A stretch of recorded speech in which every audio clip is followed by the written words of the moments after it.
Maswerteng gabi po mga ka-STL. Narito na po ang resulta ng STL Isabela para sa araw na to, second draw. January 31, 2025, araw ng Biyernes. Naway ang mga natayaan niyo pong mga numero kanina ay manalo nawa ngayong gabing ito, 7 PM. Kaya't kunin niyo na po ang inyong mga tickets. Narito na po ang resulta. Ang mga numerong nanalo sa STL Isabela ngayong gabing ito, January 31, 2025.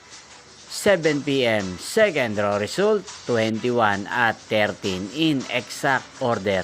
Sa lahat po ng tumaya kanina sa STL Isabela para second draw ng 21 at 13. Congrats po sa inyo. Panalo po kayo again, 21 at 13. At ngayong gabing ito sa STL Isabela, atin pong i-shoutout si Kuya Aaron ng Isabela. Shoutout po sa iyo Kuya Aaron. Naway nasa mabuti ka pong kalagayan. At sa lahat po ng mga taga-Isabela dyan, shoutout po sa inyo. Inyo pong napanood ang resulta ng STL Isabela sa channel nito. Magkita-kita pong muli tayo bukas ng 1 PM.